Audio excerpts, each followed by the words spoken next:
Olá, seja bem-vindo, seja bem-vinda a mais um vídeo no canal Ouvido Mágico. Esse é mais um capítulo do livro O Morro dos Ventos Uivantes, de Emily Brontë, publicado pela primeira vez em 1847. Antes, não esqueça de se inscrever no canal, deixar um joinha e, se puder me ajudar, meu Pix e o Apoia-se estarão na descrição e no primeiro comentário. Boa história!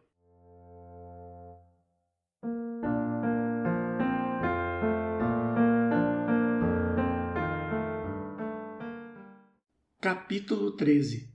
Por 2 meses, os fugitivos permaneceram ausentes. Durante esses 2 meses, a Sra. Linton atravessou e venceu a pior crise do que se chamava febre cerebral.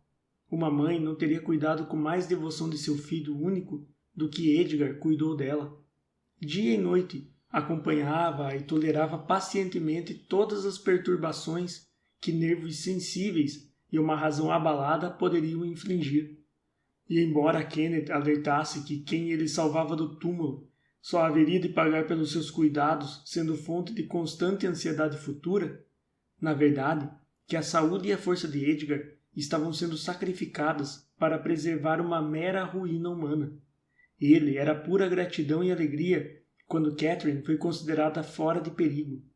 Hora após hora, permanecia sentado ao seu lado, acompanhando a volta gradual da saúde ao seu corpo, e alimentando esperanças por demais otimistas, com a ilusão de que sua mente também recobraria o equilíbrio e ela logo voltaria a ser o que era antes.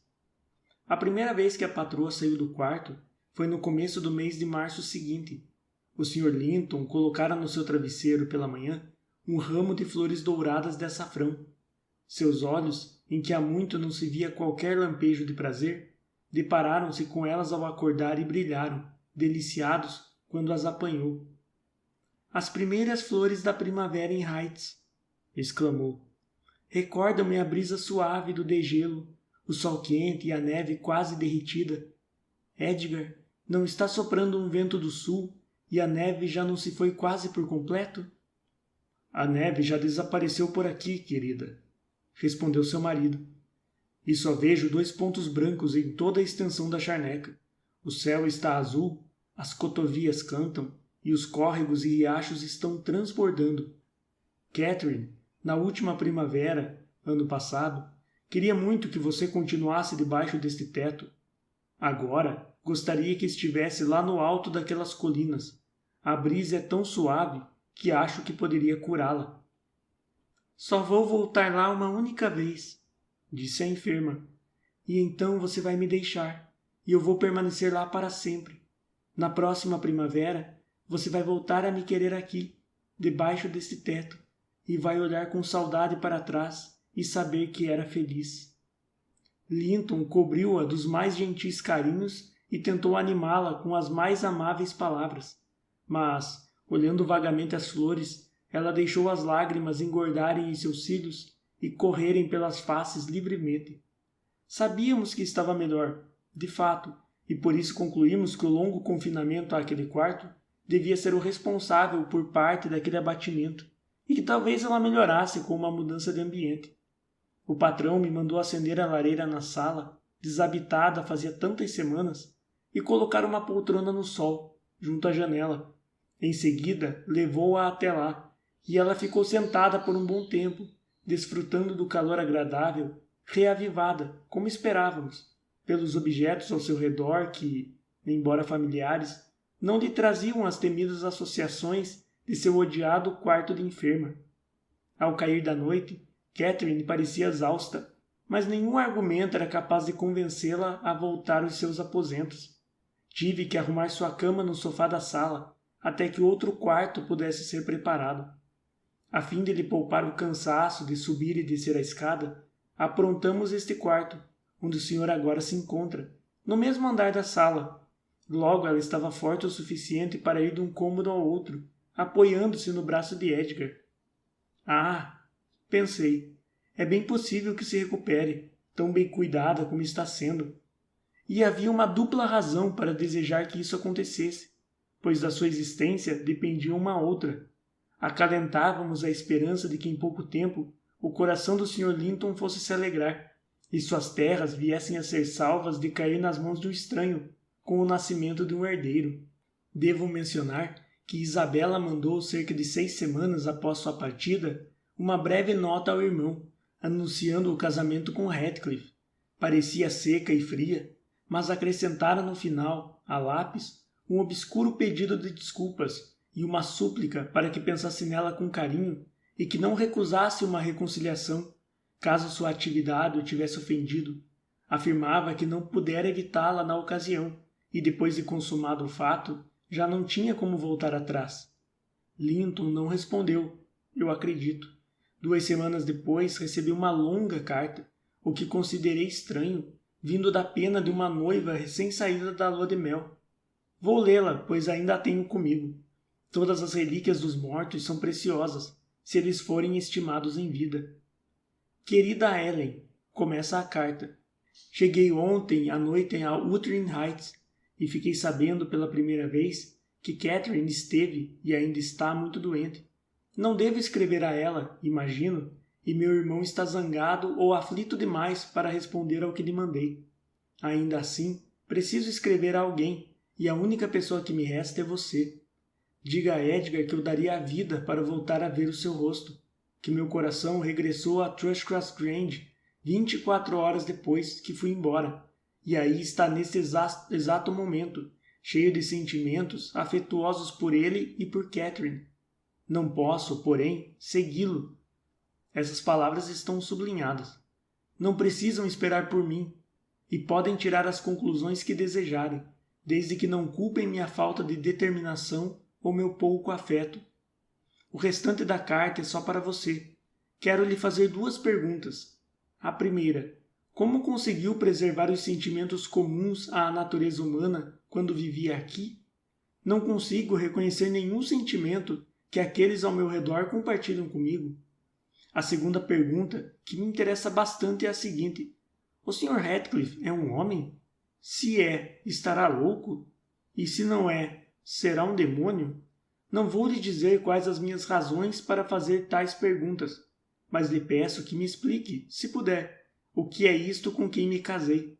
Isto é, quando vier me visitar, e tem de vir logo, Ellen. Não escreva. Venha e me traga algo do Edgar. Agora, vou lhe contar como fui recebida no meu novo lar, o que sou levada a imaginar que Heights virá a ser. É só para me distrair que menciono assuntos como a carência de conforto material. Eles nunca ocupam meus pensamentos, exceto nos momentos em que sinto sua falta. Mas riria e dançaria de puro júbilo se sua ausência fosse o único dos meus infortúnios, e o restante apenas um pesadelo. O sol se punha por trás de Grange quando partimos na direção da charneca. Estimei, por isso, serem 6 horas. Meu companheiro se deteve por meia hora, inspecionando o parque, os jardins e provavelmente a própria casa, o melhor que podia, de modo que estava escuro quando desmontamos no pátio da casa e seu velho colega Joseph saiu para nos receber à luz de uma lamparina. Fez isso com uma cortesia que honrava sua reputação. A primeira atitude foi erguer a lamparina à altura do meu rosto, apertar os olhos de forma maligna, projetar o lábio inferior e virar as costas. Então pegou os 2 cavalos e os levou ao estábulo, voltando para trancar o portão como se vivêssemos num antigo castelo. Heathcliff ficou para falar com ele e entrei na cozinha, um buraco sujo e escuro. Aposto que você não conseguiria reconhecê-la, de tanto que mudou desde que deixou de estar sob o seu encargo. Junto à lareira estava uma criança de péssimo aspecto, o corpo forte, mas a aparência suja, com algo de Catherine nos olhos e na boca. É o sobrinho de Edgar, refleti. E meu, num certo sentido. Devo apertar sua mão e, sim, devo beijá-lo. É preciso estabelecer um bom entendimento logo de início. Aproximei-me e, tentando segurar seu punho gorducho, perguntei: Como vai, querido? Ele respondeu num linguajar que eu não compreendi. Vamos ser amigos? Você, eu, Harrington? Foi minha segunda tentativa de iniciar uma conversa. Uma imprecação e uma ameaça de soltar Troller em cima de mim se eu não arredasse dali foram a recompensa de minha perseverança. Ei, Troller! Sussurrou o diabinho, despertando um bulldog mestiço que estava intocado num canto. Então, vai embora ou não? Perguntou ele, autoritário. O apreço pela vida me fez obedecer logo. Recuei até a porta a fim de esperar que os outros entrassem. Heathcliff não estava à vista, e Joseph, a quem seguia até o estábulo e pedi que me acompanhasse, depois de me fitar por um tempo e murmurar qualquer coisa consigo mesmo, torceu o nariz e respondeu: Ora, ora, ora! Quando foi que um cristão ouviu uma coisa dessas? Desse jeito todo esquisito como a senhora fala? Como é que eu vou entender? Disse que gostaria que me acompanhasse até a casa. Gritei, julgando-o meio surdo, mas ainda assim bastante aborrecida com a descortesia. Eu não, tenho mais o que fazer, devolveu ele e prosseguiu com seu trabalho, examinando enquanto isso, com soberano desprezo, minhas roupas e meu rosto. As primeiras demasiado finas, mas o segundo, tenho certeza, tão triste quanto ele poderia desejar. Dei a volta no pátio, passei por uma cancela e cheguei à outra porta, à qual tomei a liberdade de bater, na esperança de que algum criado mais cortês aparecesse. Após um breve momento de suspense, ela foi aberta por um homem alto e esquelético, sem lenço amarrado no pescoço e muito desmazelado. As feições estavam perdidas em grumos de cabelo desgrenhado que lhe pendiam até os ombros, e os olhos também eram como os de uma fantasmagórica Catherine, com toda a sua beleza aniquilada. — O que está fazendo aqui? Perguntou sombrio. — Quem é você? — Meu nome era Isabella Linton, respondi. O senhor me conhece. Casei-me faz pouco tempo com o Sr. Heathcliff, que me trouxe para cá. Com a sua permissão, suponho. — Ele voltou, então? Perguntou o eremita, os olhos brilhando como os de um lobo faminto. — Sim, acabamos de chegar, respondi. Mas ele me deixou na porta da cozinha, e quando tentei entrar, seu filho fez as vezes de sentinela e me obrigou a sair com a ajuda de um bulldog. Ainda bem que aquele desgraçado dos diabos manteve a palavra. Grunhiu meu futuro anfitrião, procurando ver na escuridão atrás de mim se conseguia descobrir Heathcliff, e então enveredando por um solilóquio de execrações e ameaças do que teria feito se o demônio o tivesse enganado. Arrependi-me de ter tentado aquela segunda entrada, e estava quase inclinado a ir embora, sem esperar que ele acabasse de praguejar. Mas, antes que pudesse levar a cabo minhas intenções, ele me mandou entrar, fechando e trancando em seguida a porta. O fogo ardia alto na lareira, e essa era toda a luz que havia no aposento, cujo chão ganhara um tom uniforme de cinza. Os pratos de estanho, outrora brilhantes e que costumavam atrair meu olhar quando eu era menina, compartilhavam da mesma opacidade, criada pelo azinhavre e pela poeira. Perguntei se poderia chamar a criada e ser levada a um quarto. O Sr. Earnshaw não respondeu. Andava de um lado a outro, as mãos nos bolsos, aparentemente esquecido da minha presença. Sua abstração era evidentemente tão profunda e o aspecto geral tão misantrópico que não quis mais incomodá-lo. Você não há de ficar surpresa, Ellen, diante de minha falta de ânimo, ali sentada naquele lugar tão pouco acolhedor, sentindo-me pior do que se estivesse sozinha e me lembrando de que a 6 quilômetros dali estava o meu lar tão querido, com as únicas pessoas que eu amava sobre a terra, e bem poderia ser o Atlântico a nos separar, em vez daqueles 6 quilômetros. Eu não tinha como transpor aquela distância. Perguntei a mim mesma, onde procurar um pouco de conforto? E, por favor, não diga nada a Edgar ou a Catherine. Acima de todos os outros pesares, erguia-se um, o desespero por não encontrar ninguém que quisesse ou pudesse se aliar a mim contra Heathcliff. Eu aceitara quase que de bom grado ir viver em Wuthering Heights, porque assim não teria de viver sozinha com ele. Mas Heathcliff conhecia as pessoas com quem agora residiríamos, e não temia que fossem se intrometer. Fiquei por um tempo longo e infeliz sentada ali, pensando. O relógio bateu 8 horas, depois 9, e meu anfitrião continuava andando de um lado para outro, a cabeça inclinada sobre o peito e em silêncio absoluto, exceto por um grunhido ou uma exclamação amarga que escapava de quando em quando. Prestei atenção para ver se ouvia alguma voz de mulher na casa, enquanto era assolada por um arrependimento imenso e perspectivas sombrias. Sentimentos que por fim se tornaram audíveis em suspiros e num choro incontrolável. Não tinha consciência de que chorava, até que Earnshaw parou, interrompendo aqueles passos calculados, e me lançou um olhar de surpresa. Aproveitando que tinha outra vez sua atenção, exclamei: "Estou cansada da viagem e quero ir me deitar. Onde está a criada? Diga-me onde posso encontrá-la, já que ela própria não vem falar comigo." "Não temos criada", respondeu ele. "Vai ter que se arranjar sozinha." "E onde é que vou dormir, então?" Solucei. Já tinha posta a dignidade de lado, vencida pelo cansaço e pela infelicidade. "Joseph vai lhe mostrar onde é o quarto de Heathcliff", disse ele. "Abra aquela porta, ele está ali dentro." Eu ia obedecer, quando ele me deteve de súbito, acrescentando num tom de voz estranho: "Faça o favor de trancar a porta e passar o ferrolho. Não se esqueça." "Está bem", assenti. "Mas por que, Sr. Earnshaw?" Não me agradava a ideia de me trancar deliberadamente no quarto com Heathcliff. "Olhe aqui", respondeu ele, tirando do colete uma pistola de curiosa fabricação, com uma faca de 2 gumes presa ao cano. "É uma tentação imensa para um homem desesperado, não acha? Não resisto a subir com isto aqui toda a noite e tentar abrir a porta dele. Se em algum momento encontrá-la aberta, vai ser o fim dele. Faço isso invariavelmente, mesmo que no minuto anterior estivesse me lembrando de uma centena de motivos para me conter. É algum demônio que me impele a frustrar meus próprios planos e matá-lo. Você pode lutar contra esse demônio, por amor, pelo tempo que quiser. Quando o momento chegar, nem todos os anjos do céu haverão de salvá-lo." Observei curiosa a arma. Uma ideia terrível me ocorreu. Como eu seria poderosa se possuísse um instrumento como aquele? Tirei-a de sua mão e toquei a lâmina. Ele pareceu atônito diante da expressão que meu rosto assumiu durante um breve segundo. Não era horror, mas sim cobiça. Tomou a pistola de volta enciumado, fechou a faca e guardou a arma no colete.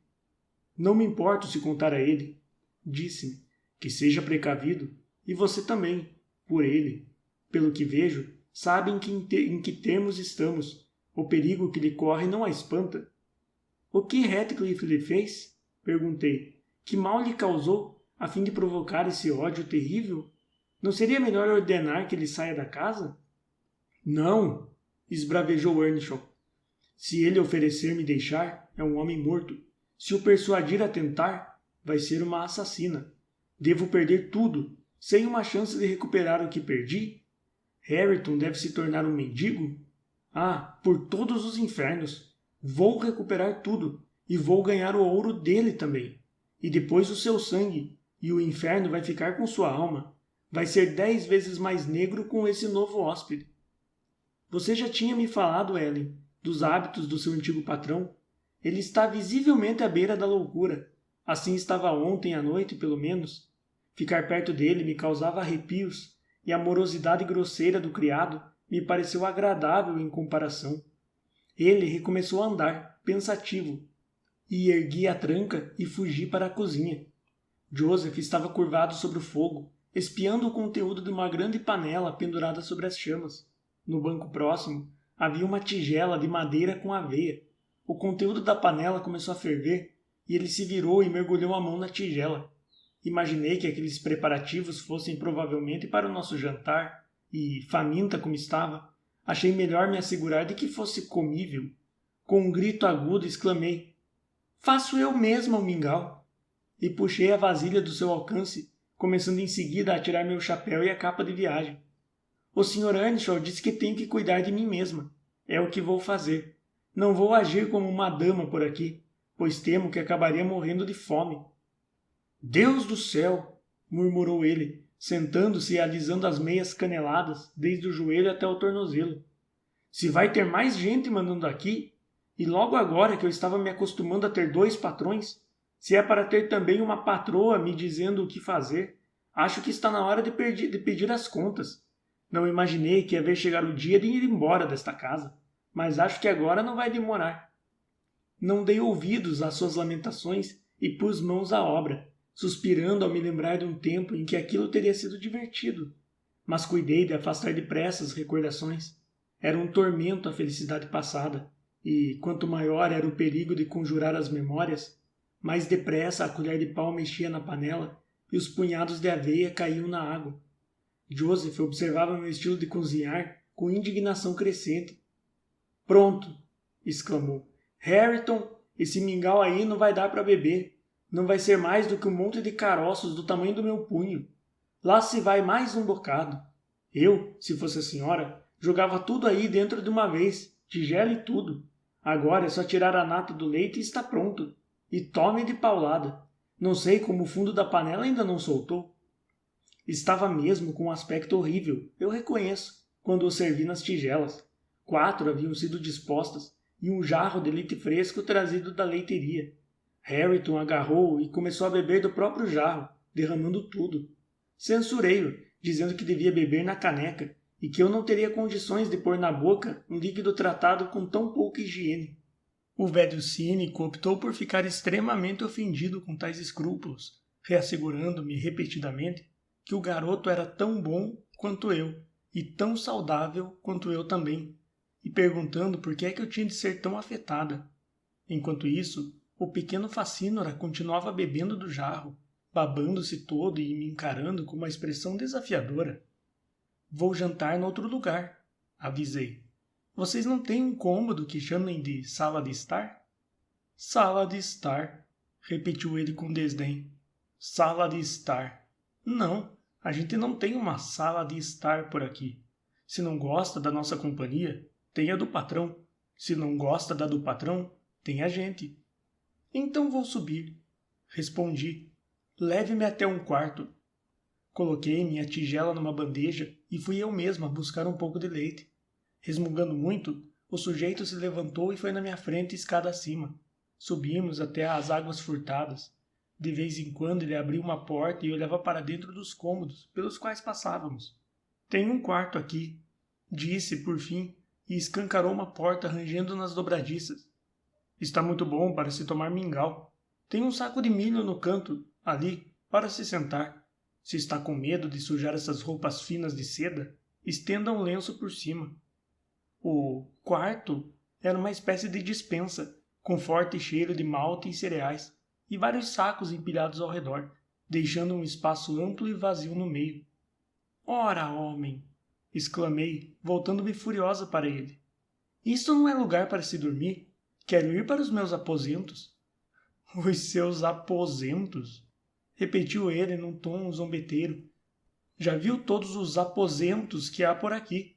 Aquele ali é o meu. Ele apontou para a outra água furtada, que diferia da primeira apenas por ter menos coisas encostadas nas paredes, e por ter num canto uma cama grande e baixa, sem cortinado, com uma colcha azul escura. De que me interessa o seu quarto? Retruquei. Imagino que o Sr. Ratcliffe não durma no topo da casa, não é mesmo? Ah, é o quarto do Sr. Ratcliffe que a senhora está procurando? Exclamou ele como se fizesse uma nova descoberta. Não podia ter falado logo de uma vez? Assim eu teria dito, sem precisar dessa confusão toda, que é o único quarto aonde não pode ir. Fica sempre trancado e ninguém entra a não ser ele próprio. Você mora numa bela casa, Joseph. Não consegui evitar o comentário. E os outros moradores são muito agradáveis. Acho que a essência concentrada da loucura que há no mundo veio se alojar na minha mente no dia em que uni meu destino ao deles. Mas isso não importa agora. Há outros quartos. Pelo amor de Deus, apresse-se e deixe-eu me instalar em algum lugar. Ele não respondeu à súplica, só desceu moroso os degraus de madeira e se deteve diante de um cômodo que, pela atitude do criado e pela qualidade superior da mobília, julguei ser o melhor.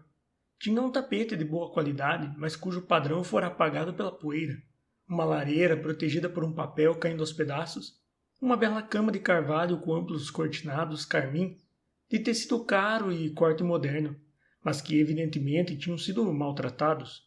Os babados pendiam em grinaldas arrancados das argolas, e a haste de ferro a que estavam presos estava arqueada num dos lados, fazendo com que o pano se arrastasse pelo chão. As cadeiras também estavam danificadas, muitas delas seriamente, e moças profundas deformavam os painéis da parede.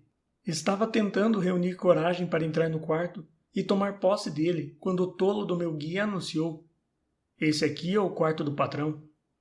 Meu jantar a essa altura estava frio, meu apetite acabara e minha paciência se exaurira. Insisti que providenciasse imediatamente um lugar onde eu pudesse me recolher e descansar. "Onde? Com todos os diabos?"